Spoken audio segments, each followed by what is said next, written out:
Yeah. Cool. Doing this. Murray Loubser, thanks for coming down. Yeah, thanks for having me. So stoked to finally be here. Hell yeah. Yeah. All the way from South Africa. Got to shout out the Dales real quick. Mm-hmm. Anyone drinking? I don't know. I'll probably have one, but shout out to Sora, shout out to Dale, shout out to Odyssey and Sunday Yes. for facilitating this. So you guys just got off a trip. We're here with, obviously, Zach Krejmas. Are you the official TM? Are you filmer? Yes. Do you Team fight manager, Scott for that role? Filmer? No, I'm officially the team manager and filmer. Tap that thing? Let me make sure it's on. Yeah, it's on. All right. Yeah, I can hear that. Yeah. Yeah, and shout out to Zach Krejmas for driving me down. Yeah. Yeah. It's a daytime podcast, but it happens to be raining in Southern California, so Timed as well. perfect timing. Where were you guys? Vegas first, 4 nights, and then Okay. Phoenix for 5 nights. So 10 full days of riding, driving, Yeah. clipping up with the guys. It was How- sick. Yeah, I was with Boyd, Preston, myself, and Brock. Mm-hmm. Cool. Crew. Good time. Yeah. The return of Brock. Yeah. First I like trip. this. Yeah. How I was like that? this. Was he actually like Yeah. Brock, or was he just easing into it? He was easing in, but he definitely sent it. Like, he went big, so yeah, he's back. He's back. Yeah. Yes. I like to see that. Yeah. By the end of the trip, he's switched pegsing up a 20 stair rail, trying to hard 180 over, like full-fledged Brock tricks. Yes. He kind of, maybe the first trick wasn't the biggest setup, but, you know, he's being smart. He's He been off eased the bike into it. for a while. And, Yeah. Watching his like his comeback story, it seems like he was been in the gym for like months and months and months. Like he's ready to fire off. Yes. So was it just out here for the trip? Yeah, pretty much. Cool. Yeah, quick little pit stop in. It's been ages. Last time I was here was before COVID, so Wow. really nice to get back out this side. Okay. Long Wow. time Yeah. overdue. Was the last time you were here for the video? What was it? The At squad Ease. video? Or at Ease. Yeah. Is that the nose to hanger? Yes. Yeah, that's that one. I don't think that's ever been done. Maybe. Definitely in a skate park, but Not on a real spot like that. Yeah, That was maybe. Did so it Battle of sick. Hastings? Real? What? Nollie hanger at Battle of Hastings? Nose manual. He like nose He manuals. was a nose manual. manual. He That really one. nose that, manuals to hanger it. Yes. It is so was. legit. It was. yeah, I remember that. You should. Yeah. Never forget that. So that was the last time you were out here. Was another Odyssey project at Ease. Yeah. Cool. Yeah. I can't wait to see all the stuff you guys got from this. Well, this adventure. you are from South Africa. We were talking a little bit beforehand about just kind of how like you need months in order to get the documents to come out. Yeah, visas are tricky for me. States is really cool because like the States is a place where you can get a 10-year visa. Mm-hmm. So like once you applied for it, you're set for 10 years. I mean, it depends if they're willing to give you a 10-year, which they did give me. Sometimes it's like 5 years, sometimes it's a year. But yeah, just in general for me traveling to like any European country or whatever, you need to like have your accommodation booked for every single day. You need your flights in and out to like prove you're going back to South Africa because they think you're going to immigrate and then not move back home or go back home. They're scared that because you're from a country with a low economy, the history of the place, like they just don't want foreigners like hanging out there. So you got to prove that you're coming back and that you have your money like sorted out for while you're there. So accommodation or a letter from like family and friends. So yeah, you got to like start the process, which is first book your flights, book everything, then set up like a scheduled meeting with the visa, so that with the embassy, get your visa, and then fly over. And sometimes they can refuse it. Like I've had like visas refused, or I've applied for it and my passport's like being processed, and then my flights leave before I get my passport back. Wow. So that's like the whole time crunch situation. Yeah.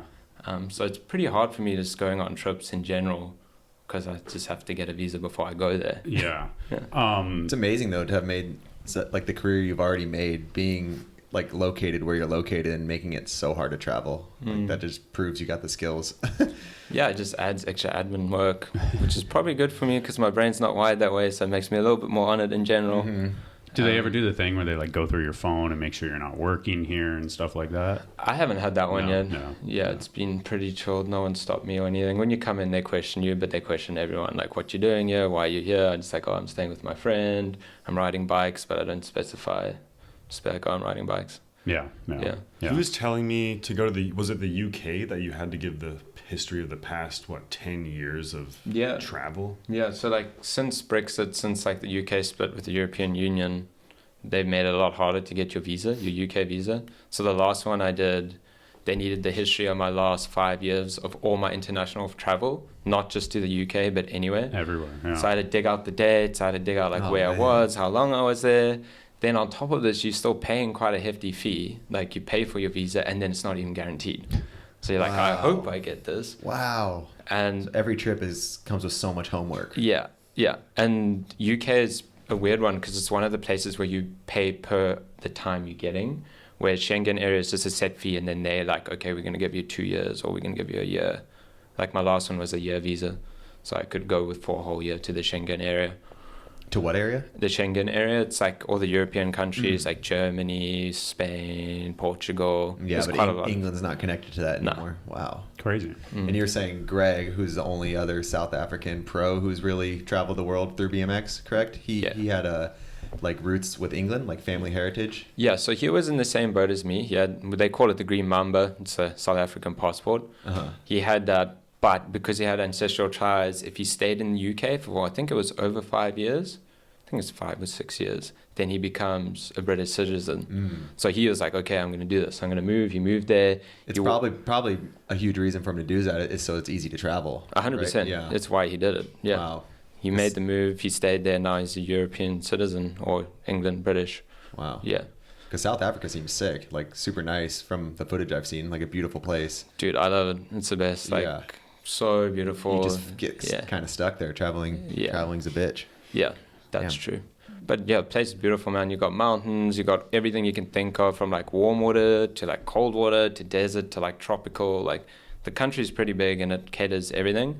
And where I'm from, Cape Town, or where I live now, it's just, I don't know, I think it's one of the more beautiful places, but I could be biased. No, it looks awesome. From what I've everything seen, it doesn't seem like it's too much of a reach. You have penguins on a beach. Yeah, literally, dude. Yeah. Like, yeah.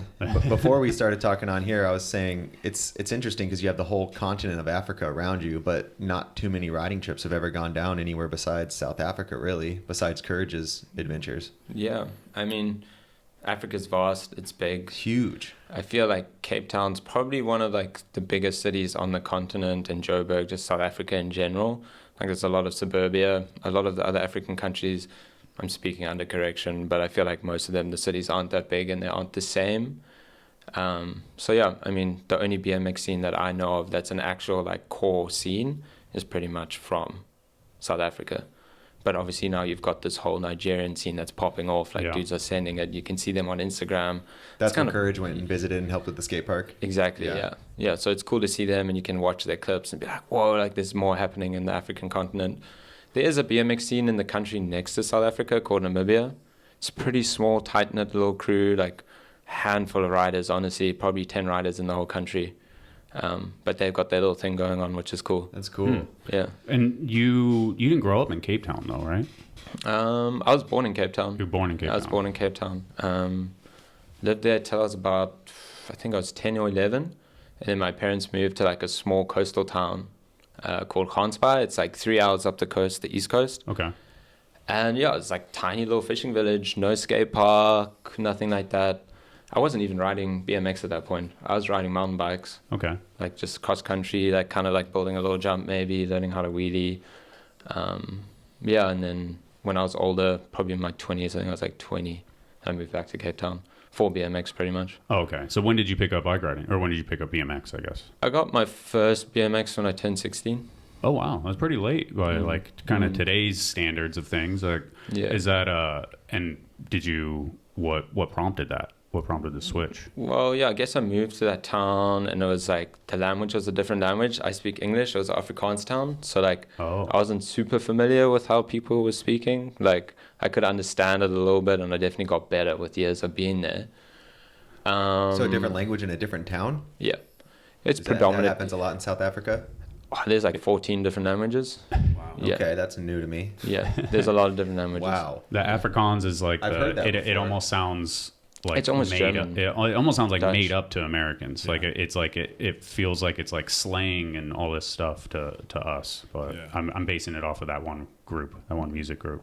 Yeah. Yeah. So, Yeah. but What is that? What are you talking about? I know what you're talking about. It looks like a brother and a sister. They're like, What they called? I forget. Diantwood? Downfoot. Yeah. That's it. Yeah. So. Yeah, but that is slang. There's a lot of slang words around, especially in that sort of Afrikaans. I mean, you have like stereotypical Afrikaans, and then you have that sort where people are just like throwing in all sorts of slang. All right, that makes Crazy. sense. Yeah. So you had to learn another language to communicate with everyone? There were some English people there, and English is a language there that like pretty much everyone can speak, but the town spoke Afrikaans, if that makes sense. Yeah. Yeah, so like I made some English friends. There were some English people around. They were all surfers, so I like started surfing there because all my mates were surfing. I remember like just being like, I guess I'm gonna do this, like being like 14 or whatever, and like started learning how to surf.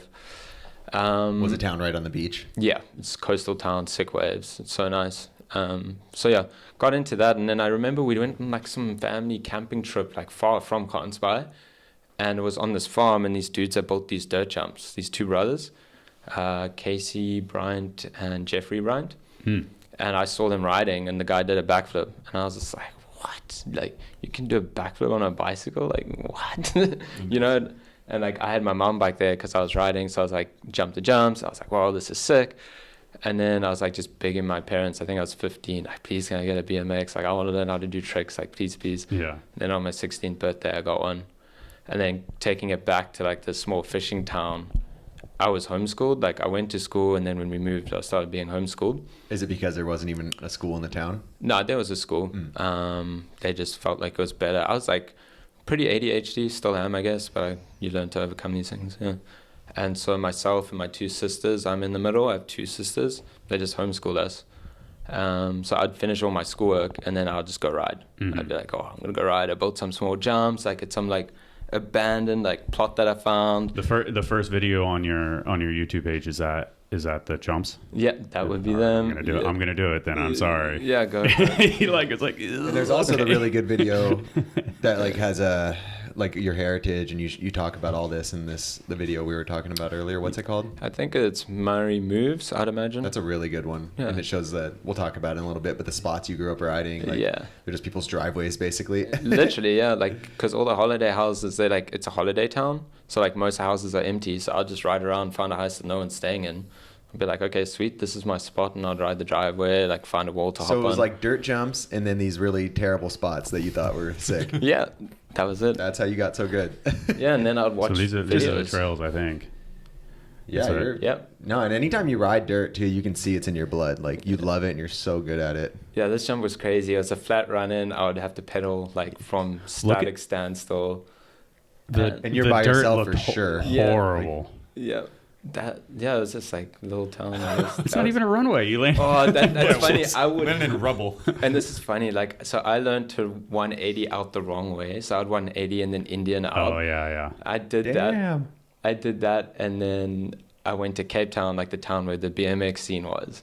The dudes are like, dude, that's wrong. You can't do that. And I was like, oh, like what? This is wrong. Like, I can't do that.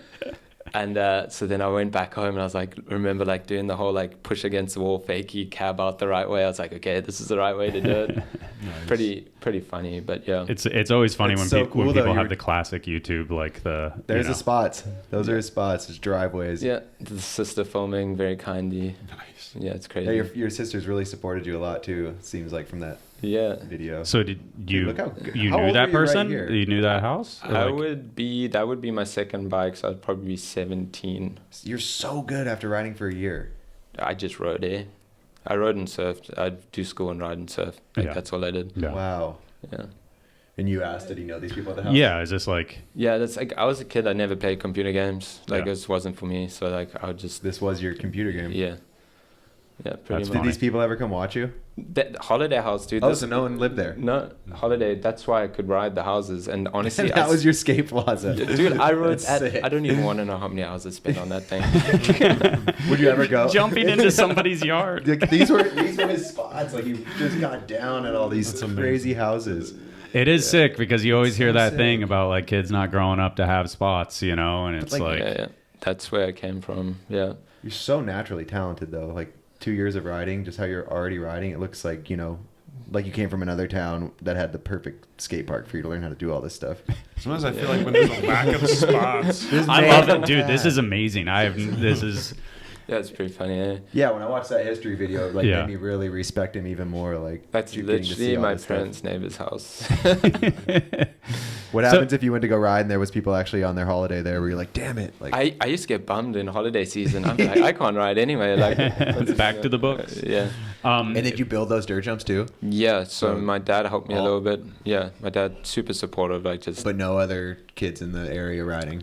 No, so for the first quite a while, it was just me. And then, like, some of my friends that were surfing and stuff caught on too.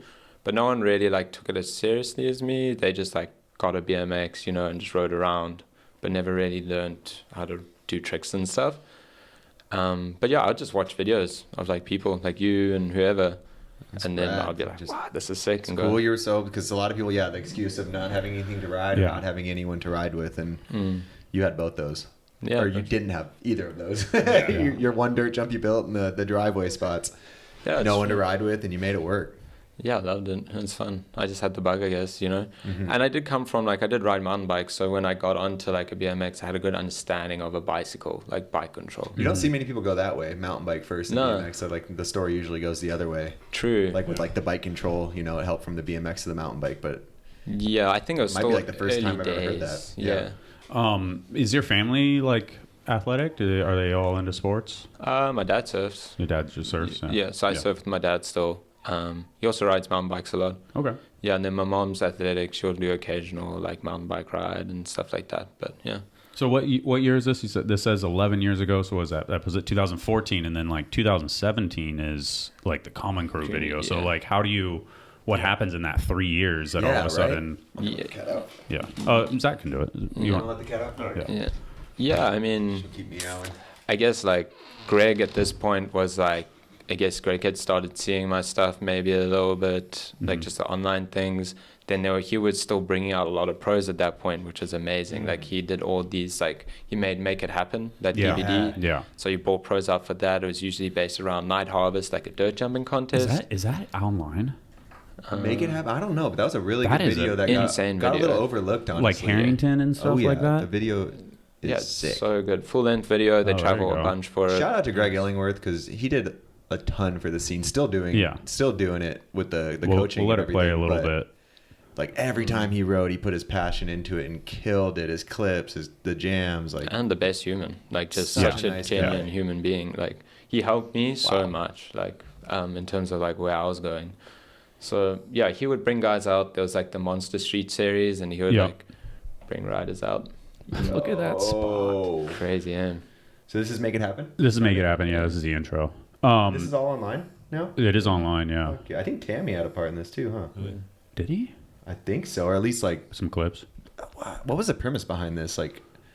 A few different trips?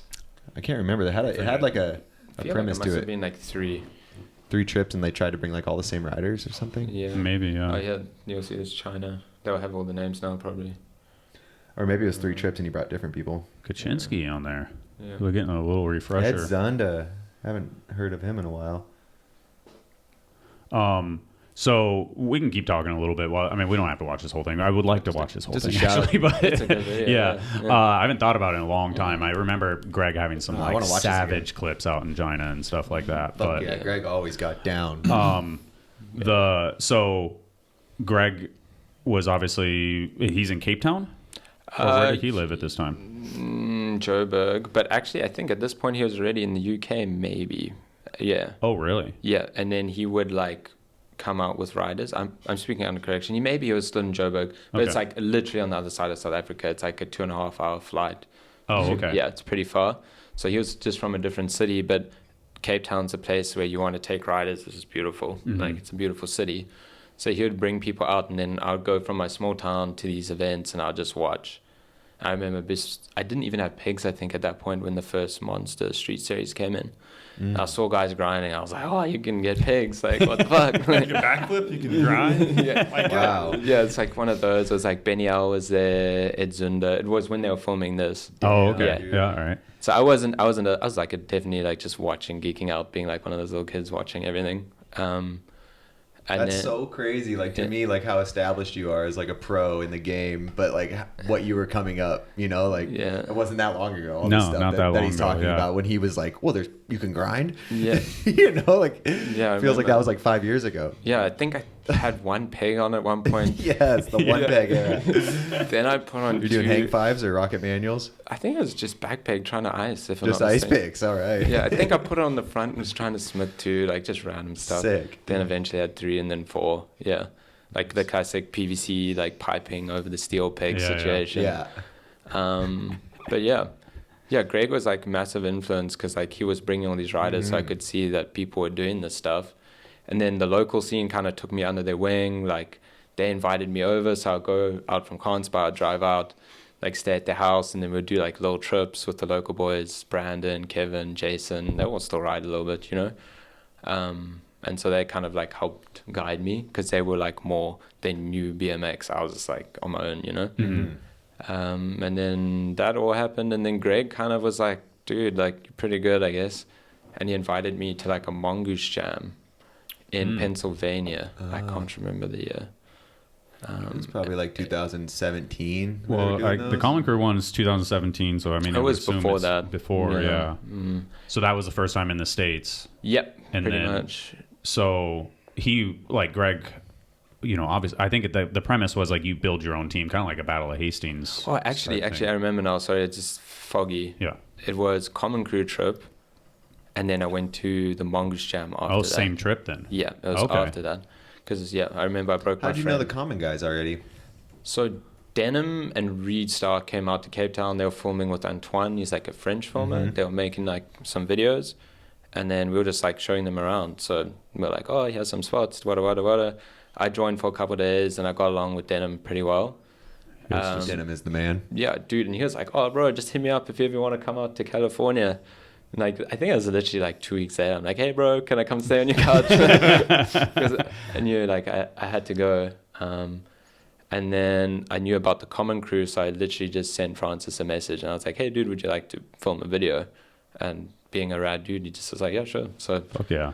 went there, stayed on the couch, like filmed the video with Francis. I think I was there for 3 weeks when I filmed this. This is that? Yeah. Yeah.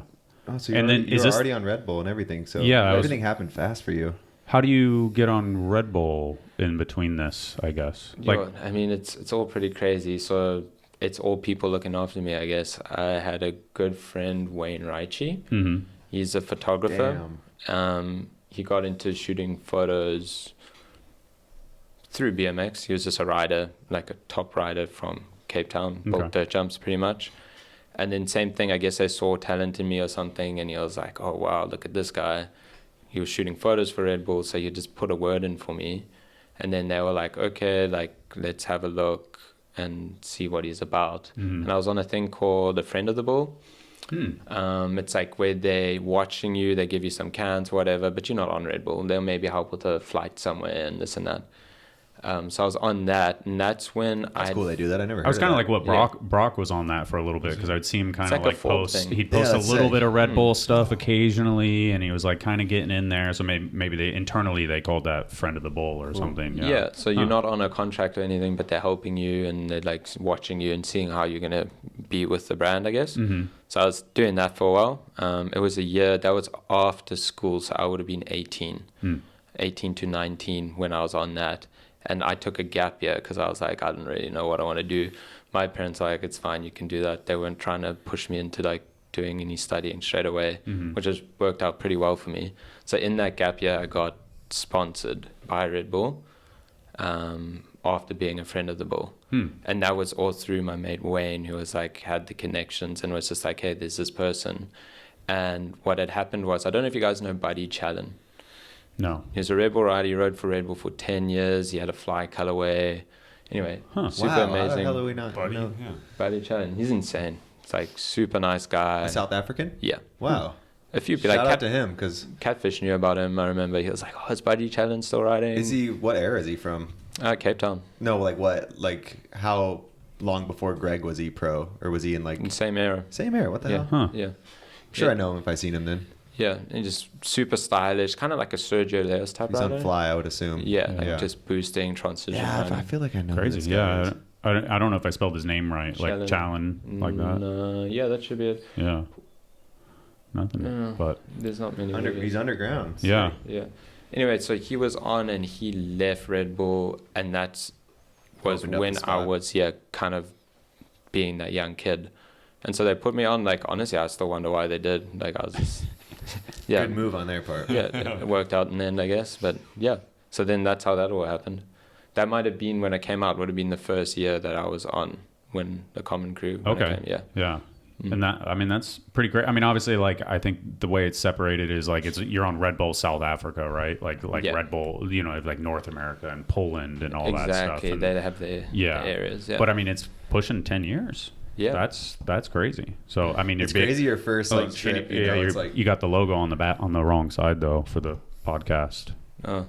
there it is. There it is. I was like looking at the monitor, like no. It's nuts. Like for me, it was like my first big trip was like to the East Coast of America, you know, and then maybe like going to Mexico or wherever, and then I didn't go to Europe for a little bit. But your first trip's like get on a plane and go across an ocean. Yeah, like that's because you said you didn't go to any other countries in Africa to ride. No, yeah, that's crazy. That'd be like your first trip, like going to Russia or something, like going far on your first trip. Like first it's epic. 18-year-old, I was 18 to the States alone. Yeah. To sleep on Denim's couch. Yeah. I heard a funny perspective too, which was he shows up with the Red Bull helmet, but he has 2 cracked frames that have been welded by Denim because he can't get bike parts in South Africa. So his bike is just. So why is Denim welding your frames when you're in South Africa though? No, when I came this side. Oh, he's fixing them for you. You brought 2 because you figured one was gonna break. Bro, yeah, like that bike, you saw that red one in the video. Yeah. When I retired that, I think it had 13 different welds in it. I'll just get the stuff welded, like crack it and. Well, I'm not gonna lie, we did that when we were kids too, but it felt sketchy then. Yeah. So like, is it just like imports? Is just impossible to get good bike parts in South Africa? It was pretty tricky. Yeah, like a lot of it secondhand market stuff. There is a BMX store though. I think I was just making do really much. You know what I mean? Mm-hmm. Yeah, because it's probably more expensive than it is for us to obviously get stuff down there. Yeah, import taxes and stuff does raise the bar prices. It is more expensive. Is there any South African bike company brands? Or they just make it there? What you mean, like make like a brand that is made in South Africa, so they can get it to all the riders for cheaper? There's a brand, but they don't really make stuff so much anymore. It's called Daylife BMX. They made like guy in his garage sort of thing. Made a couple frames. He's actually, I know he's starting up a new company called Founty, but it's a little bit of BMX, but it's more just like cruiser bikes sort of situation. It's always good when like in South America they do that a lot, like just certain companies for certain countries because it gets really hard sometimes down there. Yeah, but we have like a local BMX store now. Sick. It's called BMX Direct, so guys get stuff from there. Perfect. A lot of guys just order from source, honestly, just bring it in. Yeah. Mm-hmm. Has it gotten better from when you were like that shop and just like in general? I assume I'm assuming it's still harder for kids to get stuff out there, or is it? Yeah, I mean, if you want BMX parts, you can get them. You know, you can order them. I feel like it's an online store, so there's no walk-in shop, which is kind of nice. When you're a kid, you want to walk in and like geek out and see the stuff. And like, wow, you know. But there's still very much a scene in Cape Town. Like, there's a crew called the Zombies BMX crew. They're like always making their missions on the weekends. They're sick homies. I ride with them. Oh, yeah. It's another crew called the North Boys. Both of them are like Cape Town BMX crews. Mm-hmm. So there's definitely stuff happening around.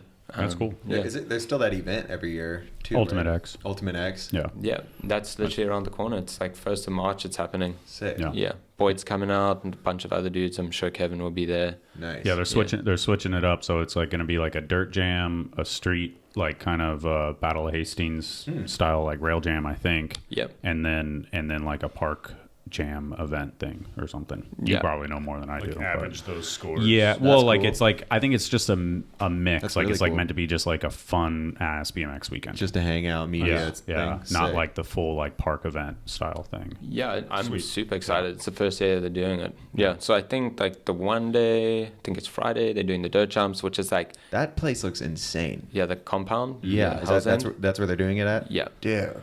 Yeah. It's one of those dirt parks. You're like, how does this exist? Yeah, it's insane. It's where they do Darkfest. So It's right there. Yeah, they have those jumps, and then literally just like around the mountain a little bit on the same piece of property, and it's like these insane jumps. You look at it and you're just like, it looks amazing. I remember like seeing photos before people even went there. I was like, that's not even real, is it? Yeah. Like it looked like It's AI just rendering thing. Yeah. And then like 6 months later, you guys were all there, and I was like, that place is real. Yeah.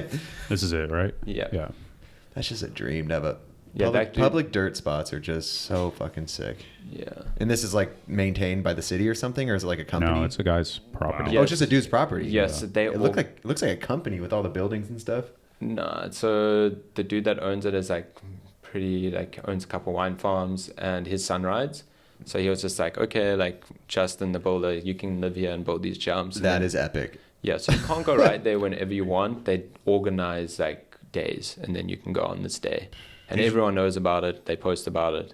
Whoa, that was pretty dope. Insane. Yeah. Wow, that's cool. So circling back to the Common Crew thing, is that you show up with two cracked frames. You're there for a couple of weeks. Like, what was the how did it go? What's your impression of America? The whole spectrum of it. Oh, I was so stoked to be going out filming with like people that rode every day and like meeting all these dudes like Jacob and everyone. Mm-hmm. I was like, this is so fun. Sickest crew too. Yeah. Like that crew is so rad. Yeah, it's just so cool just getting down. I think we pretty much went out every day, I think. I was just tripping out on just a different culture, like just the way everything is here, fast foods, this and that, just low rails, spots everywhere. Go to school and it's like, oh, this is just wanting to ride everything. Yeah. You're like, wait, we don't have to ride your neighbor's house? Yeah, I don't know. Yeah, what was it like going to your first school that had like 10 spots that just freak you out? Yeah, I think I just didn't know what to ride really. I'd like watching them ride here, and then I'd go look around the corner. But it was a lot of fun. Like I just enjoyed it because I really just wanted to ride my bike, and that the space is perfect for it. So yeah, it was an amazing time. And then I think I rolled my ankle, so I kind of got in the way, and I got a space brace, and then went straight from there to the Mongoose Jam. And at that point, I'd broken both my frames, so I bought some like BSD, the damn Paley frame, I think, and then rode it on that. Yeah. But yeah, that whole experience was... So no bike hookup at all at that point, no frame, no parts, just all figuring it out on your own? I think it was literally like 2 days after this video dropped, Sunday and Odyssey messaged me. Yeah, I think it was like 2 days. There we go. Yeah. It was Nuno probably at that point. And they were like... Were you not in charge at that point, Zach? Oh, no, I wasn't there. It could have been Walter or Nuno. Okay. But I was at Rad BMX at this time. Yeah, it was a while ago. Yeah, and so then they messaged me, but it was too soon to get me all the stuff for the jam. Mongoose Jam, so I got home to a package and then I built it up. Yeah. Cool. So Odyssey, was it Odyssey and Sunday then? Yeah. Oh, that's cool. Time, yeah. Beautiful. Yeah, it's amazing. Like I was like, wait, what? That just happened. Like, because that was my first BMX sponsor. You know what I mean? Yeah. So that was pretty sweet. Dude, this is so crazy. That's like will always be insane. Always. No one stepped to that since. Same with the nose to hanger. For like sure. he's done some never been dones. That clip like blew 2 my years mind. into riding. Yeah, for sure. When did Vans come into the picture? So that was again. God, he got a long career ahead of him. My mates, that was all my friends. Yeah. Great. Vans was? Yeah. So that crew I was talking about, that kind of took me under the wing in Cape Town. I'll go stay at their house, Brandon Blight. He would just like be like, hey dude, come stay, and I'll go. And then we did some local trips where we just did trips in our own budget. We just drove to like a different city and rode. And then they were getting hooked up by Vans, like on flow things, and then I kind of got the same hookup through them eventually. It took quite a while. It would have been after that. And then eventually, I guess I just got sponsored by them. Yeah. Do they have their like a South African thing going on there too? They used to have a BMX team, not anymore. So I switched to Vans Europe maybe 2 or 3 years ago. That's interesting how like Vans Europe is tied in with South Africa. Yeah, I think they've done that with a few people. It's just easier because there's no place to put them really. Because like South Africa doesn't really have a space for that. Mm-hmm. They do like their own whole program. Yeah, exactly. So then I just went across to Europe. They've done it with the surfers too. We have a bunch of surfers like Shane Sykes and stuff. Sophie Bell, they all South African surfers on European contracts. Cool. I think it's just the way it's easier for them to do it. Yeah. No, it makes sense. Yeah. So One thing that this is the Mongoose Jam 2017. This is Was this the filming one? There you are. Look at you. He hasn't aged once. Van Homan was on the team, and that was the crazy part. That's This was when they changed it to like filming, right? Like filming contest. That's how it started out. Yeah. No, because when I went in like the very beginning, it was like you had a team, and like some people rode park, some people rode street, some people rode the dirt jumps. Oh, okay. It wasn't a video component? No, not at all. It was just like dirt. Points. You made a little team, kind of like the Battle of Hastings in a way, where you made a team to try and be like good at everything. Yeah, okay. And different people did different things. Huh. Yeah, the video is super fun because like everyone had their concepts and stuff. Yeah. Yeah, it was really fun. It was good vibes the whole time. You got to meet all these different riders. And that's your Paley frame? You're like third frame of the trip? Yeah, that one didn't break. Probably grabbed a sundae on the way home. Yeah. Oh, yeah, and then they had like a jam for the AMs, and then the winners would like end up on the team. Yeah, yeah. So then like one AM from the weekend would be on your team in film. It was That's so sick. That's cool. Oh, these are cool. It was really cool. And they were so amped, dude. The camper, I'm sure. Yeah, hell yeah. Yeah, what a crazy extra bonus of going to Woodward to get to be on the team with your heroes. And they just had this whole skit going. It was pretty funny. Do you remember who made this video? Kevin Schneider. Okay, yeah. So he's my homie. He filmed my first BMX video besides the Common Crew one. Yep. See, it always felt like Greg put on for the South African scene. Dude, you know, 100%. like everything Murray's really saying, it sounds like Greg just helped out so much. So much. Like I have so much to thank for Greg. Yeah. Like such a G. What a good dude. Is he still in Hastings? Yeah. Yeah, he lives out there. Yeah. Good dude. He said the most. I texted him beforehand to just bring up a couple of topics, and he said that he felt like he wasn't able to be a pro rider in South Africa, but you've made it work. And he was like, ask him, his thoughts on that, and potentially leaving and stuff like that at a point. Has it been, difficult in a way, I guess? I don't know. I just always loved home, I guess. So I'm like a little bit of a homeboy. Mm-hmm. I like my friends. I like my waves and, all of that. I think social media and just like the way that things are online now, it's so much easier to do that. Mm-hmm. And then you can travel a couple times a year and then, it's chilled. Even Australians used to move to the States or to Europe. And now with Logan Martin and Boyd, you're seeing it happen more with exactly what you're saying is you can stay at your home if you love it and still make a career out of it. Because there's a lot of guys who just make a great BMX career, but they stay in Australia too. So yeah, it's kind of cool seeing that. Yeah, you can do that. It's just traveling can be it's tricky. Harder to travel though. Yeah. So and I actually can't move anywhere. Not legally. It's a bit tricky. I would have to get a work visa to stay somewhere longer than 3 months. Because how I work it now, I can't work anywhere legally unless I have a job applied for or I get an athlete's visa for that country. Then I can stay there longer.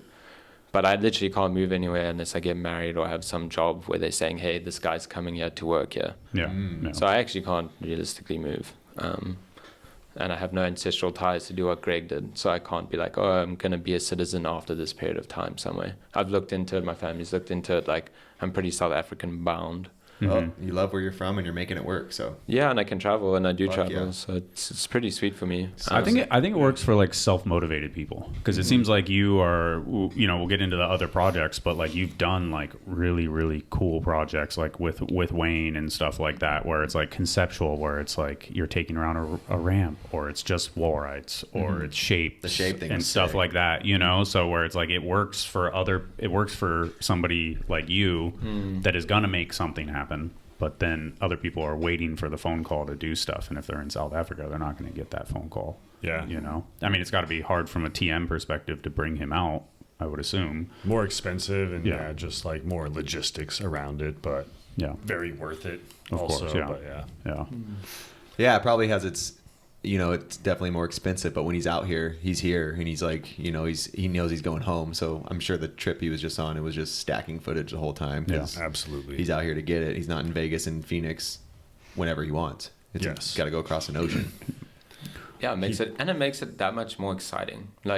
If you're just in the space the whole time, I feel then it's harder to be motivated because you can just come right back. You just feel oh, I'm here, whatever, nothing's going anywhere. When you go from there to here, it makes you it's so much more sicker because it's you haven't seen this stuff. It's amazing. Yeah. Just the motivation is probably kicking in at every spot. Yeah, and then you go home and you're like, oh wow, like I want to get better. So then you just carry on riding every day because it's back to the driveway. Yeah, pretty much. Like I just don't get tired of it. I love riding bikes. Like that's pretty much it. You know. Yeah, it shows. It shows in the way you got spots now. You're always riding spots at home now. Yeah, like now that I live in Cape Town, there's stuff all around. Tons of stuff. It looks like. Yeah, there's all sorts, and South Africa's big. Like if you really wanted to go to different cities, like how we just went to Arizona and Phoenix and, you know, Las Vegas. There's cities in South Africa. There's so much to ride. You just got to be willing to go. Mm-hmm. Yeah. Is there, are like the spots, you know, I feel like the spots are, there's enough, but I also feel you guys have like really the wild spots, like the shape stuff and all that, where it's like these like natural, or those these ditches that are like half pipes yeah. that Greg used to take everyone to. Is that like just is that actually are there? You know, like, or is that like a far off trek? Is that like a 10-hour drive? Right before COVID, you should play that while he talks about it. That one that the Corey and Jason went on. Last call to lockdown. Yeah. That one. That was a crazy trip. Yeah, that was crazy. That was like the last South Africa documented trip, right? Like actual. Well, Felix and Jordan have come out a few times since. To work on parts, though. Yeah. More so than like a. Right? They didn't do like a full South Africa. No, exactly. Yeah. Just clips for I parts. forgot about this one. And was this you guys were there and then the stuff went down while you were Jason and there? Corey were at my house and like we knew about COVID and I was like, just go, you guys, it'll be fine. And I didn't see him again for like years. Oh, they left. Like The trip kicked off Jason's during bus COVID. got left at my parents' house and I never saw him for 2 years. Oh, man. Yeah, it was a cool trip. Like it was supposed to be, I think it was like 3 weeks long, and we were just over a week, and then everyone had to bounce. It was like dudes were stressing, like borders were closing. Yeah. We were sitting in the Airbnb, like, oh my gosh, like we're gonna get locked in South Africa. Like, do we really want that? And then just in the space of 2 days, everyone left, and the trip was still supposed to go on for another 2 weeks. That's wild. It was pretty trippy. And then I just went home, packed my stuff up, and then went to my parents' house, and then we went into like lockdown where you weren't allowed to leave the house. So I was like, imagine the dudes just decided like, oh, whatever, we're just gonna stay. They would have been locked in South Africa. Fucked. Yeah. That's insane. Oh, yeah. So like this, like how far is this from your house? From where I live, this is like an hour and a half. I mean, that's not that bad. No, it's not that bad. Like, Going to San Diego. You know what I mean, bad. though? Like for us, Yeah. you're like, oh, look at this crazy spot. And it's like, oh, it's just 6 hours away or it's 14 hours or something like. Yeah, like, it's insane, eh? Yeah, I remember last time Boyd came out, he wanted to ride this again because he hurt his wrist on this trip, so he wasn't riding as much. Yeah. And then we went there, we drove out there like hour and a half, and then it was full of water. So it can be a bust, and there's no way of knowing. There's no one who lives out there that's like, oh, sweet, like it's dry. Yeah. Check the webcam, see if the waves are there. Yeah. There's The nothing ditch waves, yeah. yeah. But such a crazy spot. The ditch runs. There's all sorts of parts to it. Yeah, there's cool spots around for sure. And there's different ditches like these ones. If you go up like pretty far to Kimberley, it's where like that massive hole is for diamond mining. There's even like a different type of ditch. I mean, which is crazy. yeah, like this thing. Yeah, what is that? I guess It's a rugby stadium. Yeah. Yeah. It's What a sick BMX spot. Yeah, it's sick. It's no more though. No? It's They built a rail like all around it, dude. Yeah. Mm. Yeah. Oh, he was They're building it it right there. That's You guys crazy. got the last hits. What a spot. Yeah. Yeah, it's so crazy. Like Boyd wanted to go back on the last trip, and it's like a little town outside of Cape Town. Yeah. Got there and we were just like, yeah. You and Boyd probably get your best friends probably, huh? Yeah, that's good fun. Yeah, especially when he comes down. Oh, dude, the last trip his bike didn't come. Like it got lost, and it ended up it was still in Australia. So he got to Cape Town and his bike was like just nowhere to be found. We just turned it into a surf trip. We like surfed for 5 days. Oh, shucks. It was pretty fun. A little life hack someone just told me they do. It might have been like Colin Verignac or something. They put an Apple tag on their bike bag. Yeah. So if it gets lost, you know where it is. Like you know, like you're like, oh, it's gone, or like you can just fuck it off if it went to a different country or something. Yeah. But if it's like right around the corner, you can go get it. And then obviously this thing, this pool. Oh yeah. That has like been turned into basically a park. DIY. Yeah, what? That's sick. Yeah, so this is where that jam's happening. This Okay. that's coming up in March. They've done a full DIY on it, but the deep end's still there. So you can ride the pool section, but that all there now is a bowl. Really? Yeah, they've turned into a bowl. And then the deep end's still pool. So Wow. it's pretty sweet. So that's what we're going to be riding. And then the rail jam is literally there too. There's a stair set leading out from that. So they're dropping in the rails there, and then there's the bowl. Where do we get all the info on this? Because like we do those BMX news things at the end of the month, and we haven't even talked about that. I guess I didn't say it in the last one, but I knew about it in the last one. But I didn't have anything to show, so... is there like a flyer or something? It's already going to be done. Oh, the flyer just came out. Yeah, it's the 28th. Yeah, it's like happening. It's pretty last minute. Yeah. You said it was March. It's like the 28th. It's the 1st of March. Yeah. Oh. Yeah. Yeah, literally. Well, people so listening, is it's this happening. what is this place? It's a school, and I remember emptying this pool a couple times just to ride it. Uh-huh. And then Dallas, he's a skater, got permissions to build a skate park in there. Somehow. I don't know how that all happened. That's very un-American too. Yeah. Awesome. But so this is Cape Town High. It's in the city, and they got permission to build a skate park in the pool. Is it in but it use used to just, or it's abandoned? The school. The school, no, it's in use. Wow. What? It doesn't make any sense. Do you need to pay? I think Thursdays is free or wheels allowed, and then every other day is just skate. So they have 1 day a week where you can ride BMX. For the longest time, the bowl was there for 3 years after it was built, and BMXs weren't allowed. We've only been allowed to ride there for the last 3 or 4 months. So annoying because I think it's way better for BMX than anything else. Yeah, I was pretty bleak. I literally there was a closest skate park to me, and I couldn't ride it for a long time. That so still annoying. exists out there, huh? Uh-huh. Anyway, now we can ride it. And then what's this? That building is that insane. building. Is this the same building too? No, it's different. No, city. that's the middle school. Where's that's that? Cape Town Middle School. That's in Soweto. That's in Joburg. This is where Greg's from. And how far is this? Joanna's You said 2.5 hour flight. So you guys did some ground here then. Yeah, we flew to Durban, which is not even this city, and then we drove from Durban Ooh, that was so sick. to Joburg. Apparently, they built this to skate. I heard some rumors. Yeah. Really? Some skate art thing? Yeah, it's just some random big building that's super rideable. You can ride it, but they don't like you going on the panels. Oh, Yeah. that makes sense. Yeah. Yeah, they really fucked that up. Yeah. They're like, nobody's going to go this high. They definitely came out. This was crazy. Jason Watts is nuts. Mm-hmm. It's you can't see it, but it's a kind of uphill thing. The running Oh, is yeah. so bad. Yeah. Dude, you went so high on that thing, though. The air before that. Yeah. Yeah, the table just Yeah. so high. Jason's on my parents' couch right now. He's a San Diego resident again. No way. That's crazy, yeah. Yeah. Crazy. Yeah, unreal. Corey. Well, like I said before the podcast started, I really wanted to go to the Ultimate X thing, but it's not in the cards this year. So Yeah, it's coming up fast. Never been. Always looks amazing. I literally I sent a tourist video to my wife. Let's go, please. Yeah. And she No, can't, that's she can't get one of those time off places. of work. So, Yeah. but I'm like, check this time code. Yes. Literally, You will I not sent her, regret it. Yeah. I'm like, You'll come. Odyssey yeah. trip there maybe one day. We got the tour Dude. guide. Yeah, that would be sweet. You love it too because you went with you've Pat. been? You went with Pat and Yeah. and Reed For Ultimate X. for Ultimate X. Yeah. Yeah. It was Sick. amazing. Yeah. And one of those trips where the contest organizers they send you to beaches and they have off days planned for the athletes and the filmers Yep. where they take Wow. you sightseeing. Yeah, They it's look amazing. after you for sure. Yeah. That's cool. They make sure you go home South Africa's the shit. Yes. Yeah. That's It worked. Yeah. Yeah. And That's awesome. The conversion's good for us, so that means that it's bad for you here. Is that Yeah, it's 18 rand to the dollar or 18 rand 50. Uh-huh. Yeah, everything's double the price here. Yeah, that's Yeah. yeah. Yeah, if you guys go there, you'll be smiling. That's what I tried to tell my wife too. I was like, Yeah. it's good. Take the days We off. won't spend Yeah. money. Yeah, that's cool. Yeah. Yeah, dude, it looks beautiful out there. I kind of lost track of where we were in the timeline, but I guess we were still on Mongoose Jam. Really, we kind of bounced around Pretty a little much. bit, but Yeah. I mean, Odyssey so Sunday. you got hooked up from Sunday and Odyssey, but then you rode for Fly at a point. Yeah, I guess I rode for Sunday and Odyssey for a long time. Yeah. Yeah.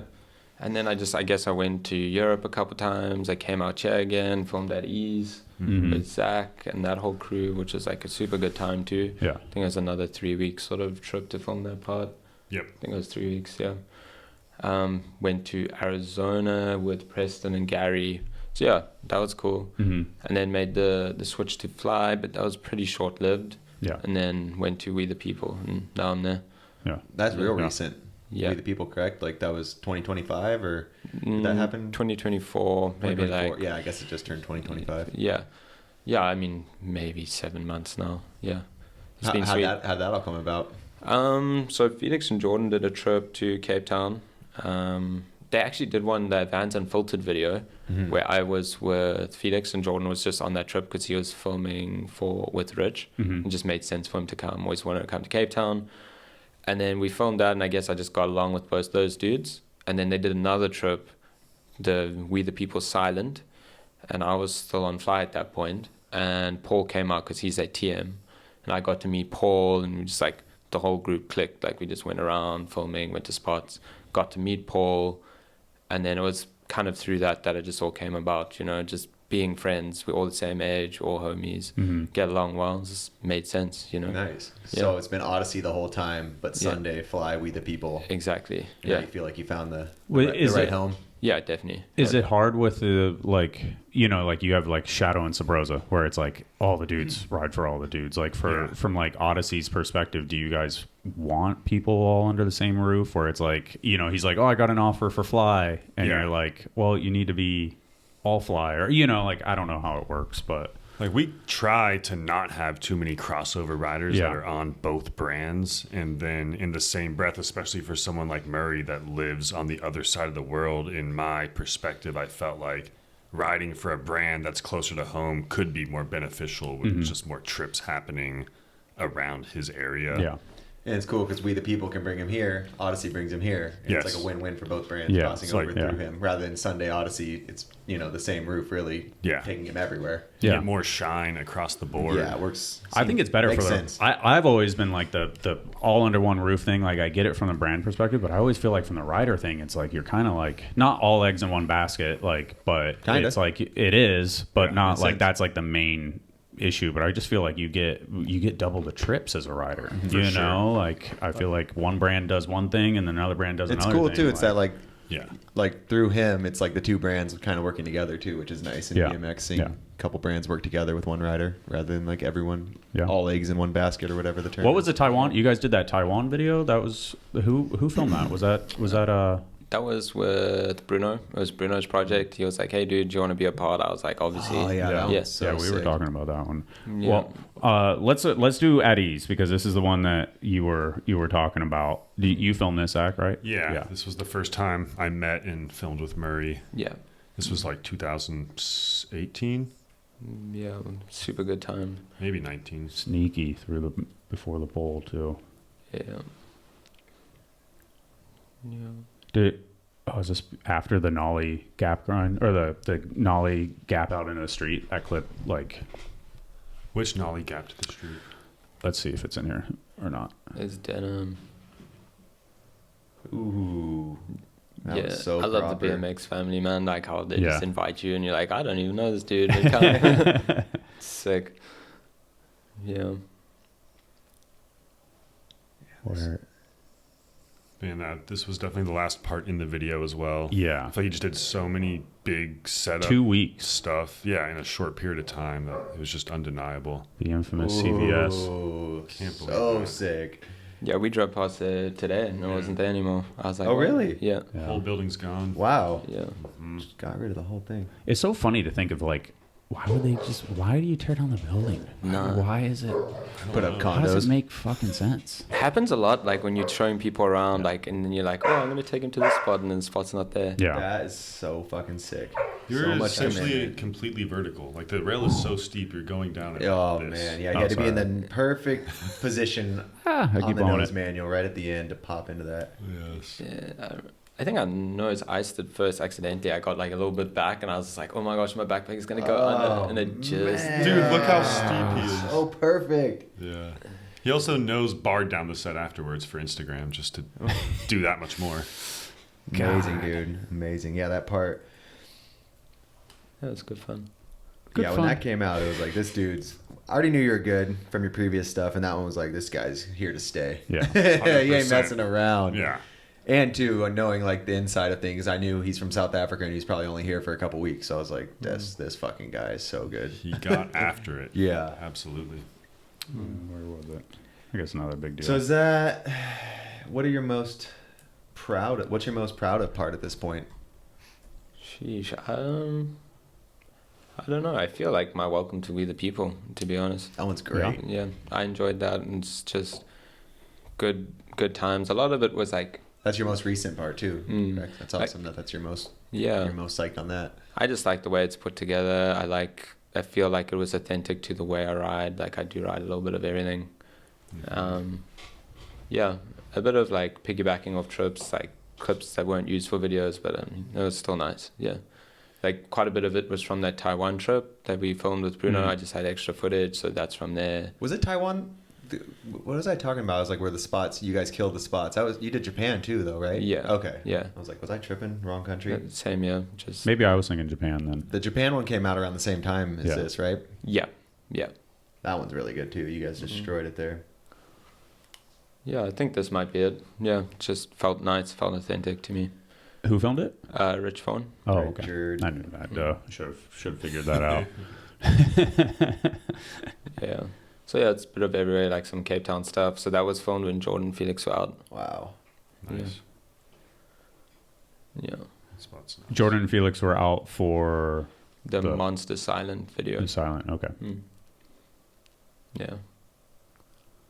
I always just feel like your spot, like your ability to ride people's driveways is like transferred into this stuff, where it's like a non-spot, but you can make something like mixed with like his dirt that, too. you know, like literally like nuanced bike riding, sliding your tires on a vertical wall, like driveway mixed with dirt jumps turned into this. Yeah. Somehow vertical ice grind. Yeah. Like, you were touching on this earlier, but I feel like all the riders that come from tiny towns and they have to just learn to ride a log, get the most amount of bike control, and then once you have a real spot in front of you, you can do whatever you want. Yeah. You're like, oh wow. And then people with this thing? Yeah, and then people with the perfect skate park, they can't adapt to bad spots as easily. Dude. Riding with Felix and Jordan is probably so sick for you too. Like, they break my mind every time they touch their bike. I'm just like, wow. Like, you're doing the same thing with them though. The motivation level with each other is probably so crazy. Yeah, they just don't stop. They just ride. It's super nice. Super cool dudes, and like geek out about bikes and tricks, and it's super fun. I liked Rich's. They live it 24/7. I liked Rich's behind the scenes he put out on his Instagram of that, just to really show how crazy it is. Yeah. The curve wall to whip. Yeah. He Couple battled that was crashes. crazy too. Yeah. Yeah, I gotta be quick there. The security's pretty tight. Okay. Yeah. Yeah, it's fun. So I did a quick trip. It was the only trip I did, where I went to Mallorca, and Killian Roth was there too. It was pretty sweet. So it was myself, Killian, and Rich. It was just after I broke my collarbone. It was like just started riding again. So I was like kind of feeling, I don't know, new bike, new bone. Just like first trip. But felt good. Yeah, it always is impressive. Even just the Instagram stuff, honestly. Like it's like just the your bullshit clips are always like the style of bike riding that is that, you know, like that is like it. I just can't even understand it all. So like my mid-schoolness, it like comes out. I mean, that's he went around multiple times. Then he balanced again. I feel like Murray always rides at a very high level where it's always pretty progressive.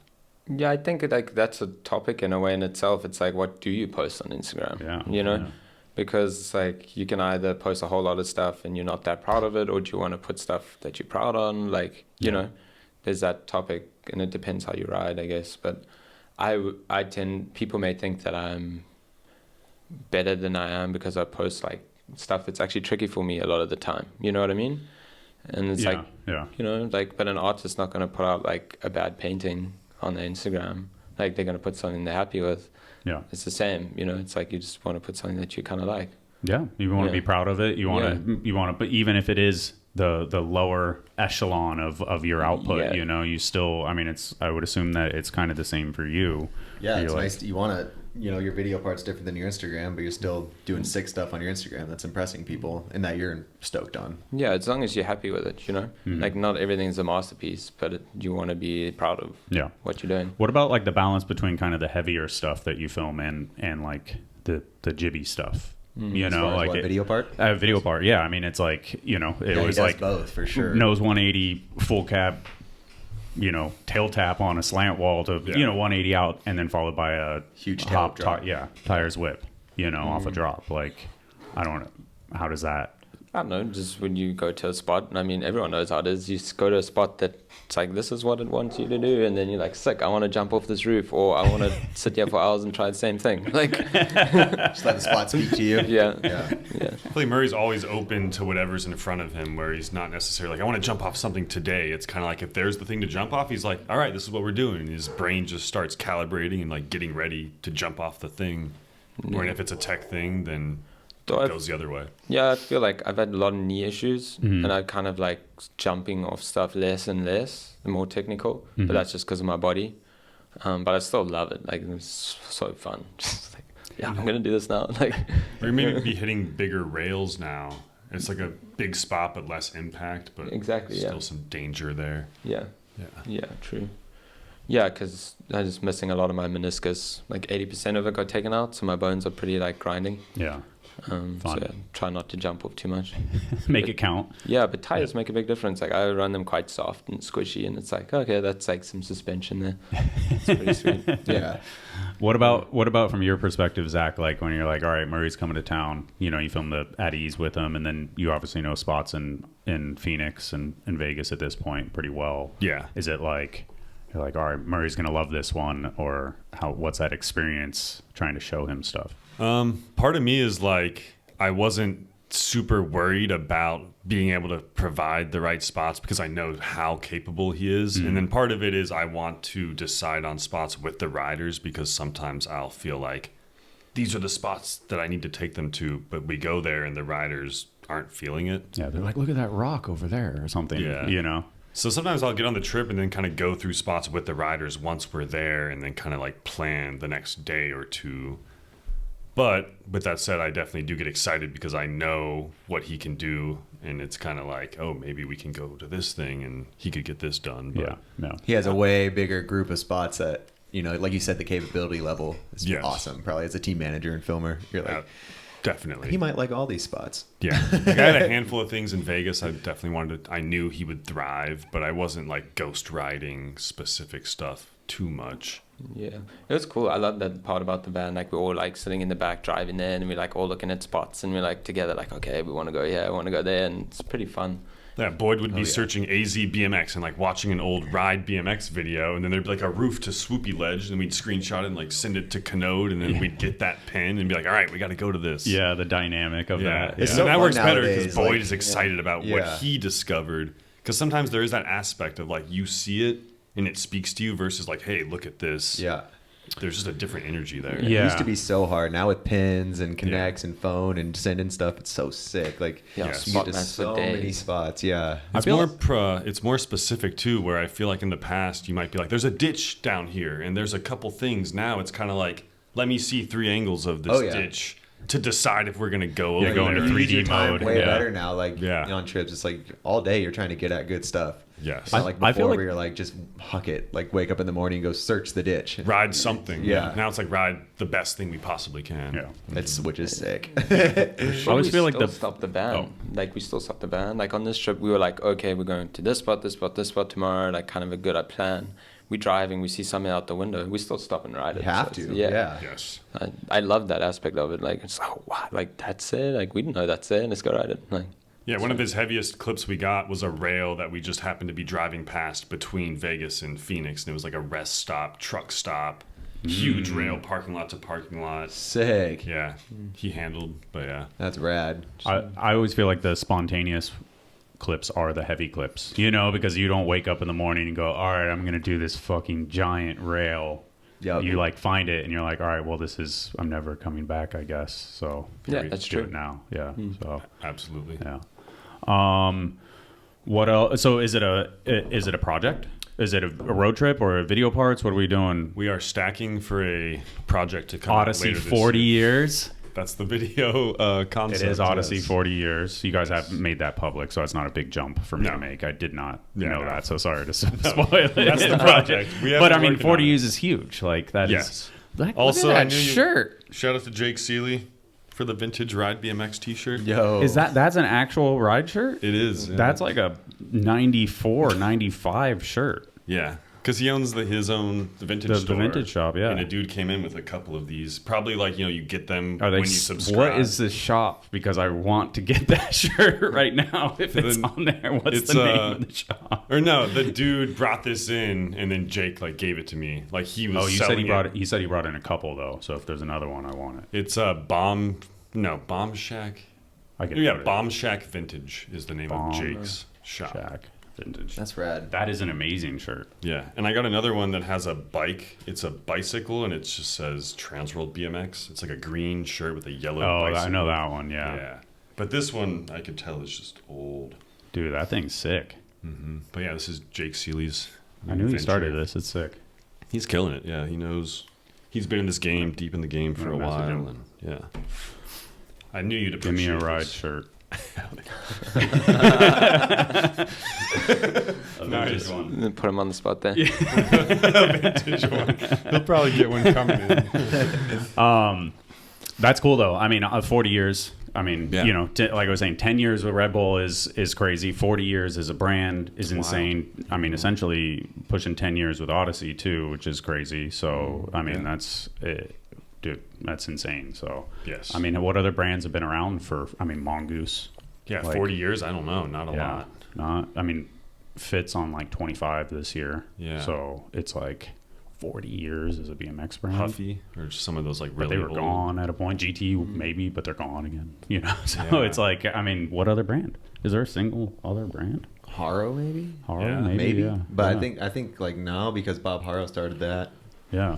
Hard like to say, and that was after GT and all that stuff, so it might not be 40. It would have to be 85 is when Odyssey started. I remember seeing like really old banners, and it was all like Odyssey and like Shimano, like those but Shimano's doesn't do shit in BMX anymore. So it's like crazy. Yeah, it is. See when it is pretty well. When Haro started, they might be the only one that I could think of would be close. Yeah. No, they're 78. What is that? That's 50. Yeah. Damn. 78. So they're pushing to 50. So it's Haro and Odyssey. No, 48. Or something. Damn. My math is off, but that's something crazy. like that. So. Bob Haro started the BMX company almost 50 years ago. Yeah. That's nuts. Yeah. Who started Odyssey? It was the current owner's name is Richard Tang, and it was his brother, I believe, started the brand, and then the current owner bought it from his brother. So it is very much still a family-run business where his son is the general manager, and then like the is that Eddie? Eddie is the finance person. Okay. And Michael is like all BMXers running the show too, which is awesome. Yeah. Seems like like they hired Jim Bauer and Nuno and all them to kind of like head up the marketing, and it's been that way since. Nuno texted me 7 minutes ago that Murray rules. Yeah. Shout out to Nuno. Nuno's kind of one that set all this up too. So shout out to Nuno for doing that. Yes. What else is going on? What's home life like for you? All that stuff. We the People projects. Anything else? Home life's great. I just kind of day to day just ride every day, go surf, go hang out with the mates. Moved apartments recently, so in a new kind of space in the city, which is super nice. Can just like go out my back door and ride on my mountain bike up. Super nice place. Love it there. And then projects, not working on anything like at the moment, but I film quite a bit with skate homies, and I'm working with. We're working on something at the moment, literally. Oh, true. We were like looking at spots on the way. Yeah, true. He doesn't even know when he's working on the project. Yeah. And after this, you go home and you won't see Zach till the next trip. So I guess I got footage with Zach now, and I'm filming with 2 other filmers in Cape Town. So I got stuff, but they're not for. Those ones aren't for something per se right now. Okay. But yeah definitely working. You have had a bunch of, like you mentioned Wayne, and then I feel like you've had like a bunch of cool just like filmers near you. Is that like something that is like, I don't know. I'm outside looking in. I feel like you've had all these like cool projects, and it's by a different dude this time, and then it's a different dude. Yeah, all the homies work in the film industry. Like I don't know if you guys know Jason Prinz. He's like sounds familiar. Yeah, he kind of looks like Alex Valentino, just insane bike rider, BMX. Just cool as hell, basically, is what you mean. So steezy. Yeah. Like whatever he does, it's like, oh my gosh, like how do you do it like that? Yeah. Like one of those riders. He's a DOP, so director of photography, filmer for like commercials and stuff. And so he's filmed some of my parts, like that Sidewalls one. Sidewalls, okay. And then all my other mates, like Kevin Schneider and Brandon Blight, all BMXers, are in the film industry as DOPs. So all my friends tend to work in that industry. So Okay. Cool. Yeah. but it kind of started in BMX side of things, and now they're in the commercial side where they're working for adverts and stuff. Okay. They're all the homies, yeah, sick dudes. Picked up the camera originally for action sports and then found just the intro. Yeah, Is there a big industry for that in South Africa? It's massive. Entertainment industry? Yeah. Like, I don't know, I think it's just cheaper to close roads off and all of that. So Yeah. places like from all over America. You can build a DIY at a school, so Yeah. I think it's probably Yeah, you can get away It's with cheaper that. than doing it here. Fly there, do it, come back, cheaper. Beautiful landscape too. Like Yeah. you can make movies there too easy. What about just like, I know you guys had a rough go during lockdown and stuff, like you were like locked into the house, right? Yeah, like, probably. yeah. Mm. And then but riding street and stuff, is it like, do you get in trouble a lot? You mentioned the one curve wall thing is a bit of a bust, but like, is it, do you get hassled by cops much, or is it pretty mellow? Security is a bit of a bust in general. Yeah. You have to know the spots, like some are no-go always, some you can ride, some you can't, Yeah. Weekends are better. It's pretty much the same. Same here. Okay. Yeah. Yeah, it's It same. seems like you're like saying it's so chill. I'm like, can you just do what you want? Nope. Type thing. So It also depends on the areas. Yeah. Yeah. So like this concept was like literally just, variation of walls. Yeah, just little nuggets, like side little pieces. We saw they were all around, and then we were like joking about it. Oh, we should film a whole video just riding sidewalls. Yeah. Like a wall ledge, kind of. Yeah. Yeah. So then we were just like, yeah, let's try film a whole one. I mean, it got to a point where you're like really scraping the barrel trying to find them. Like, but they are around. You just got to look. I was like on my road bike riding around the city looking for new ones, driving down alleyways and just to find some different types of ones. Yeah. Because very quickly you're like, oh, I'm just going to do the same sort of trick over and over. You have to find the setups that are a little bit different to like make the trick a little bit more different.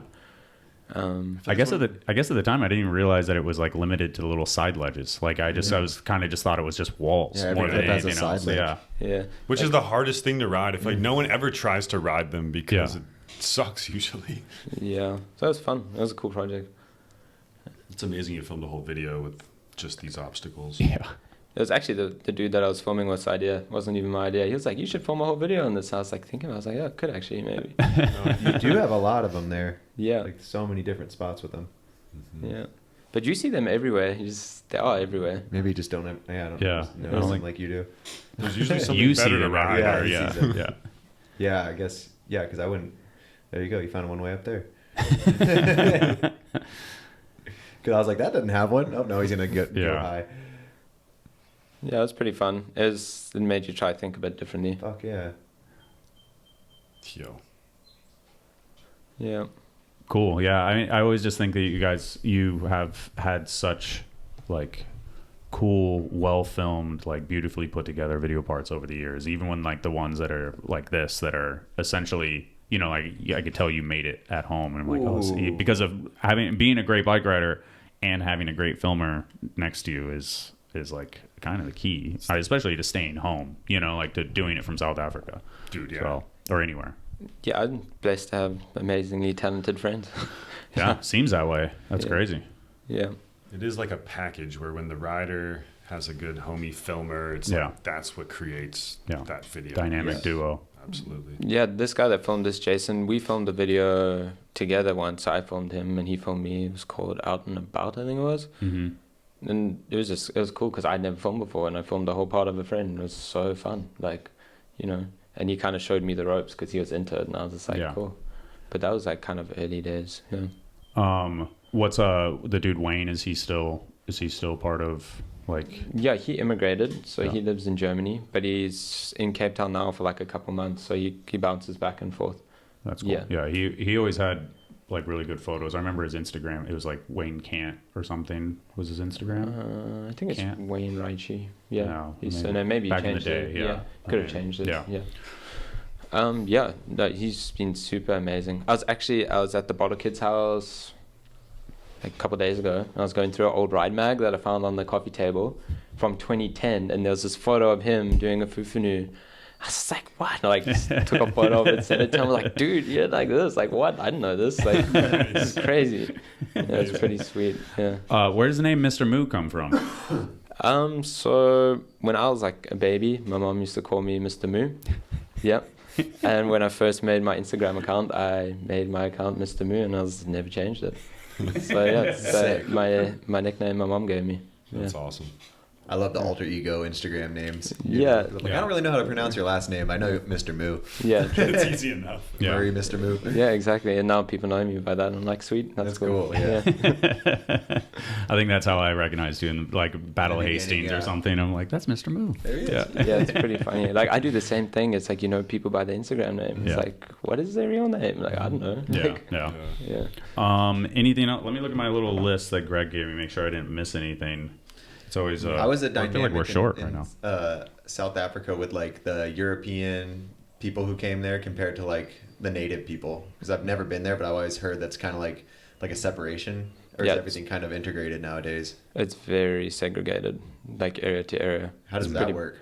It's pretty bad. I mean, if you fly in, you'll see there's like these shanty towns, so like shacks, essentially just like tin roofed houses for massive areas, like called Kalicha and Guguletu, and like me, I don't really go in there. There's no reason for me to go in there, and I shouldn't really go in there. It's maybe a little bit unsafe, and it's really sad that that's how it is. Our society doesn't know the bigger part of Cape Town, for like where I come from, if that makes sense. And yeah, I mean, that's how it is. And then you have like the cities with the suburbs where like, I guess the more well-to-do people live. And there's been a slow integration of mixing of the two cultures, if you want to say it like that. But it's very divided, and I don't like it. It's not cool. But it's just how it is. It's more to do with status and wealth than anything. Yeah. Yeah, I mean, it's got to be tricky because... You see it everywhere. Yeah, you see it everywhere. And it's like a place where people from a different part of the world just came in and it just changed everything. And now it's like... Yeah, and it wasn't that long ago. It's going to take a while to integrate everything properly. Yeah, it was not that long ago. Yeah. What else? I was watching something weird. This is another... God, my question's terrible because I can't really remember what it was. But there was like these like doomsday preppers, and they were like South African, but they were really religious. Is there like a crazy religion in South Africa with like doomsday? No. Okay, I'll send it to you later because it was super weird. It was like the suburbs of South Africa, and these people were fucking interesting. It could be some like small. I think it must have been some small thing, for sure. Small town thing. I don't know. I mean, I remember. Back in the day where they would be like the flamethrowers on cars and stuff like that, where it was like the stuff back in the day, super What gnarly. is that? In South Africa, because it was like carjackings and like it's definitely like this is like 80s. Yeah, that's like why it's an interesting topic because like not being from there, you see stuff. It's got to be hard for him to talk about it, but I know you said what's your middle name? My name's Murray Bruce Temba Loubser. So my parents gave me an African name. Yeah. My sisters also have one, just to like I guess be part of the culture more. Yeah. Were your parents born in South Africa?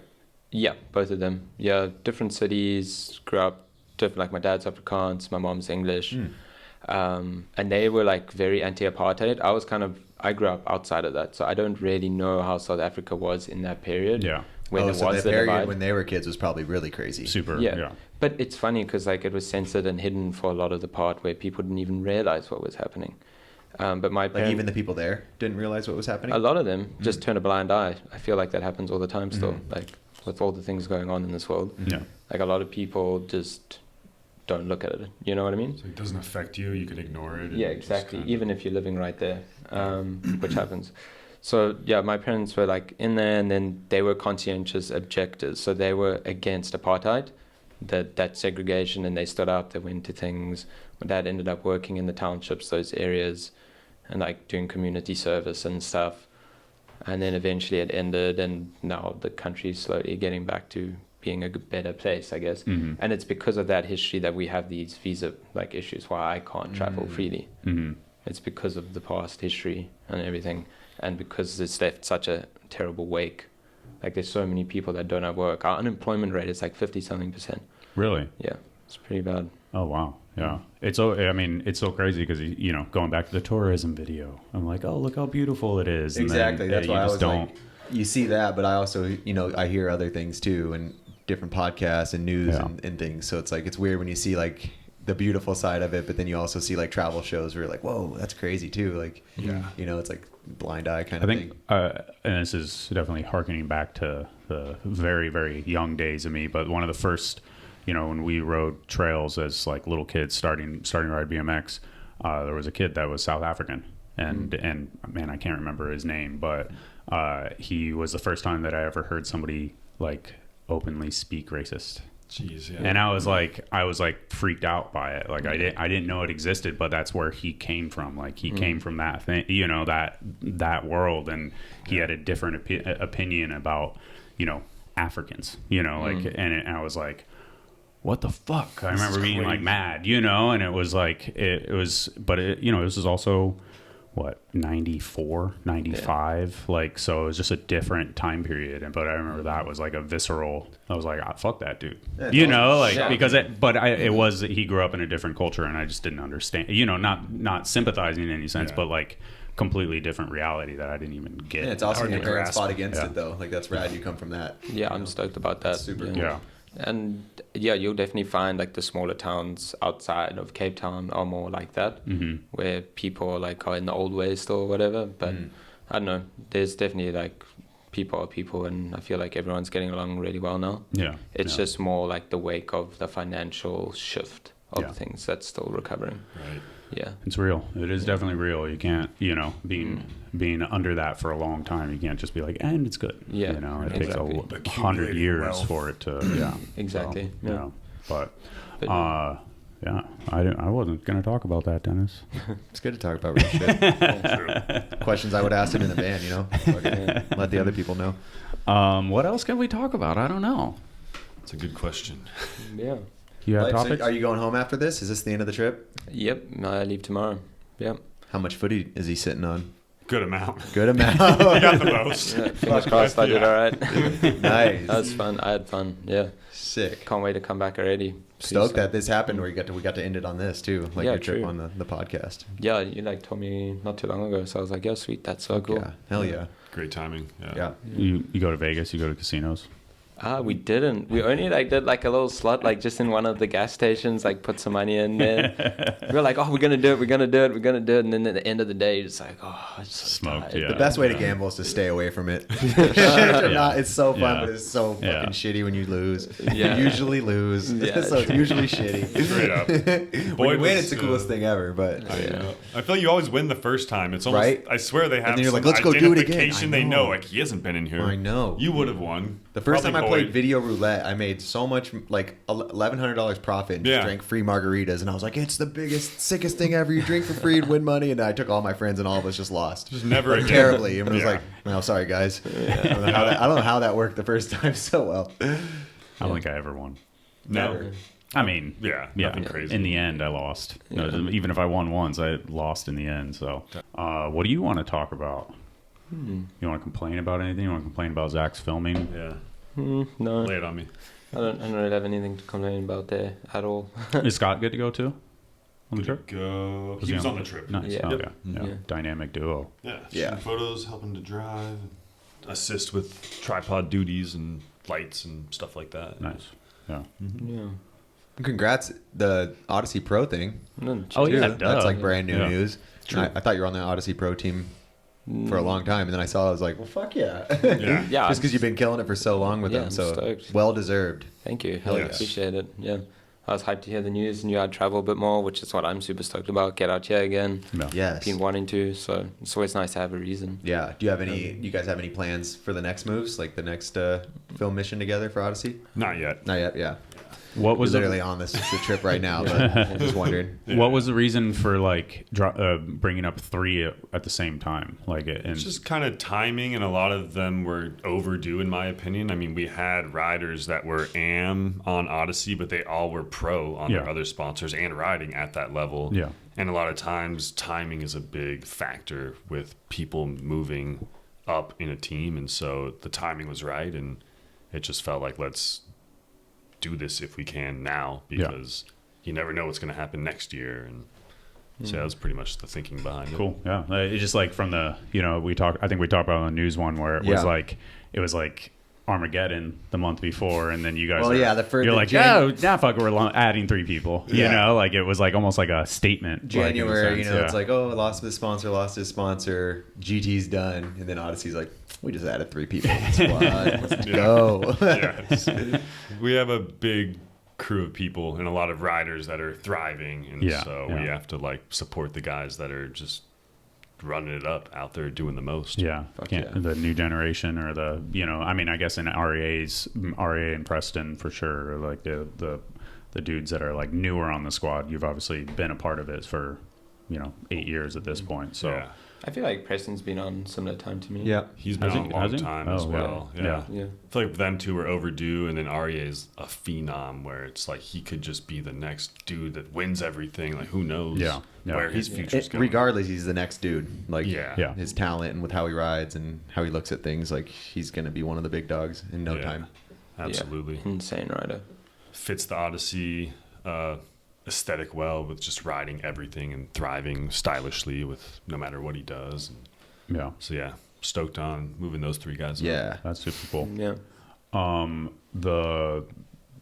Did I ask about the 40-year project? Is it parts, or is it just like a mixtape thing, or just kind of like a longer? It's gonna have a loose format where it's not gonna be locked into sections per se, and it's gonna be a little more of a mix with everyone riding together. And that's cool. Still to be determined a little. I don't want to like put the format out there completely, but I'm excited about it. I think it's going to give me a lot of just creative freedom to do whatever I want with the format versus that's cool, because then when the footage, when the deadline's up, you can look at it and say, what am I going to do? Because you're not locking yourself into anything, you know. No. And then the riders don't need to get my ender, or I don't have enough footage. It's like everyone can just get footage they're excited about, and then the project's going to be strong. So that's good. That's a good way to work with the deadline. Like, don't lock in like solid plans, just whatever the footage is when it ends.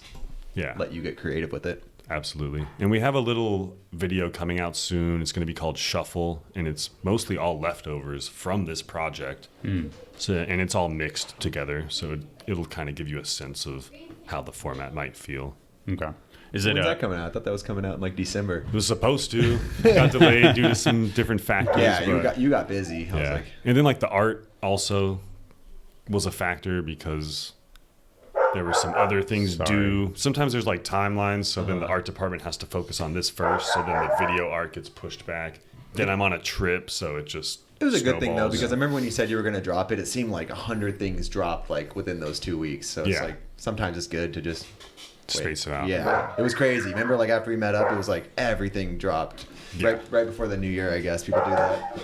And sometimes like that Room 4 project, as you said, it's been so busy, it's going to just be received better. Yeah.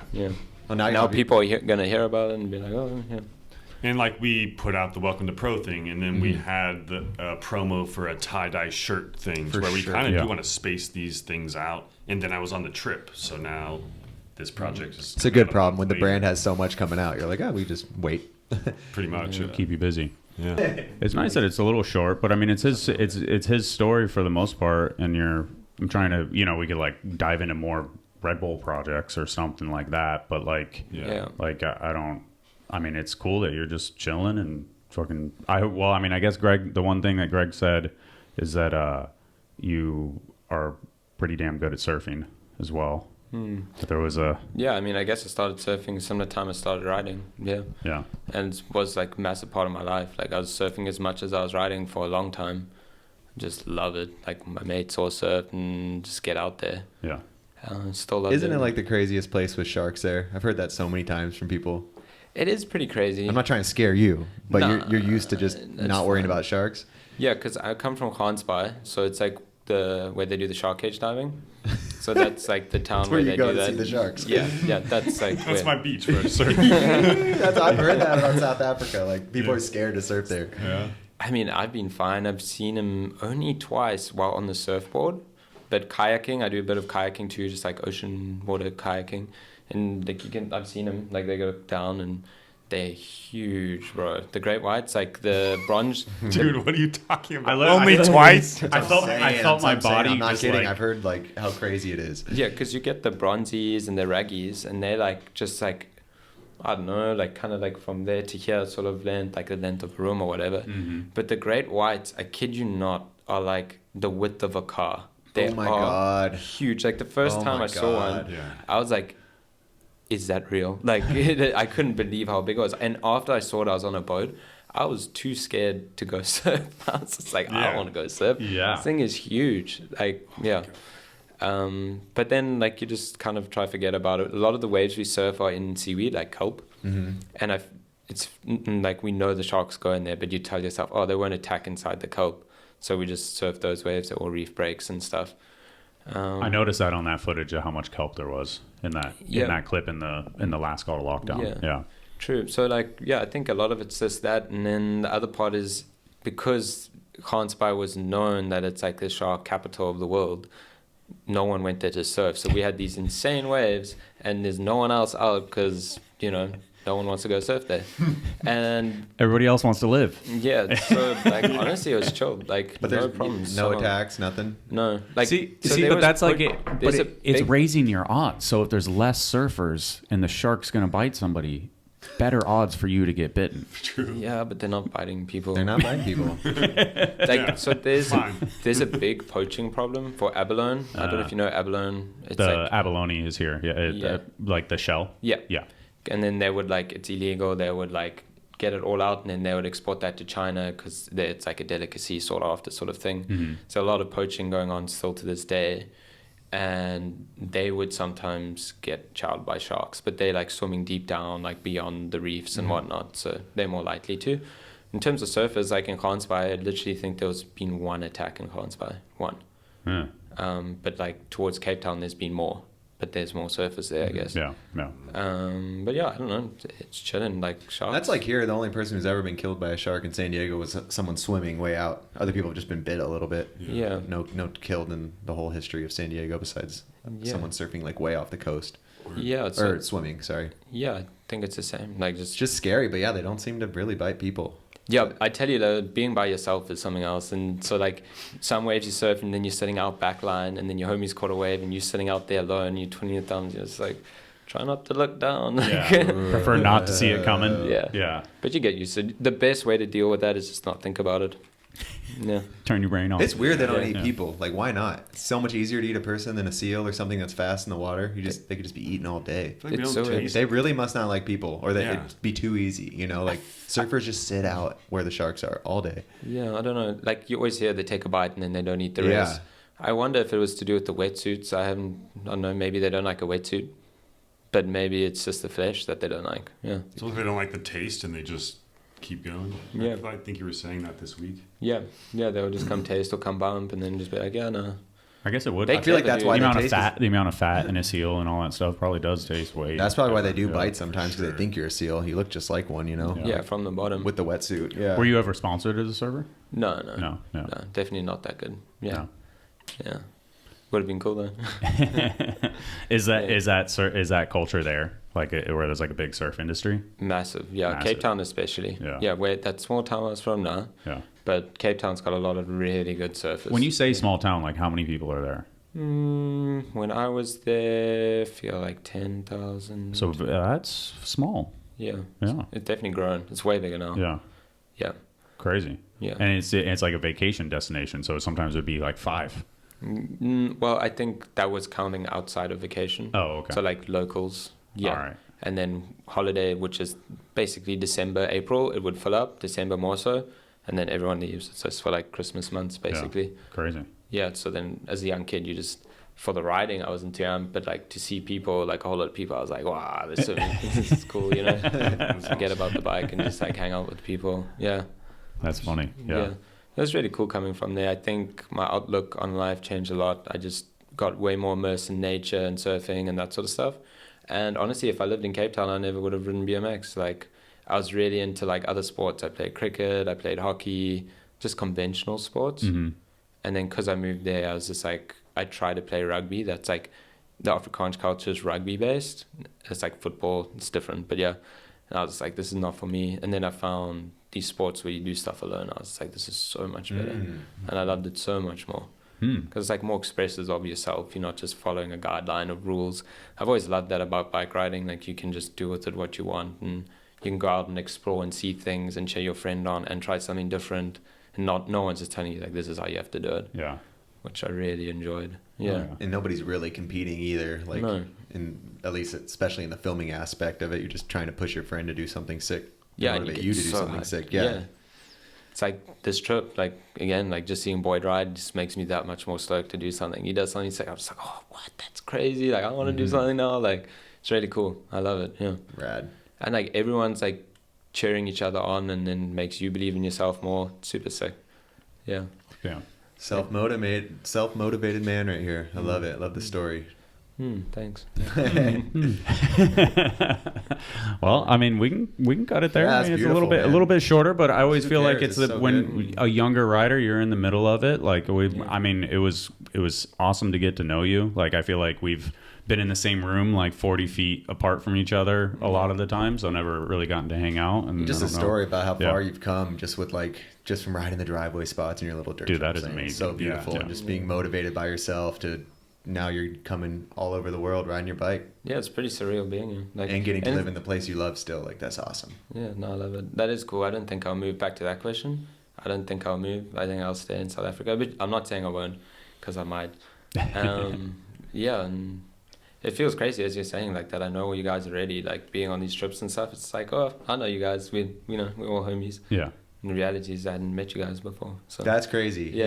Yeah. It is funny. It is funny how the internet connects it a little bit too much. Almost kind of spoils it in a certain sense. Or like BMX, or you've seen people ride and you start to feel like you may have listened to them in an interview and you feel like you know who they are, but they don't know you. Yeah. You don't actually have a relationship. Yeah, I was legit confused if I'd met you or not. You know, like, just know I his feel the face same. is riding. Yeah. Yeah, honestly, yeah, it is crazy how that works. We probably And you hear a have. story from all like the friends and like Yeah, you we're know, in the and same it's like, friends group too. Yeah, but it's like like all these stories, and you know like so much about someone outside of like that. It's like, yeah.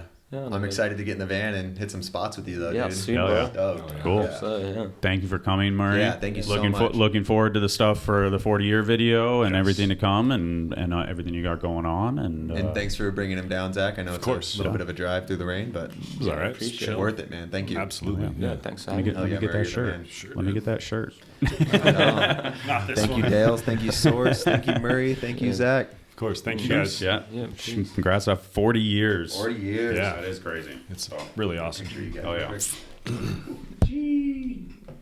Thank you. Yeah, hell yeah. Lovely. Thanks, dudes. Thanks, man. That was awesome. Yeah, cheers, dudes, for having me. Yeah, they don't have to be 3.5 hours long. No, yeah. I did want to Somehow Like go. 2 hours. Yeah. 2 hours is pretty good. Yeah.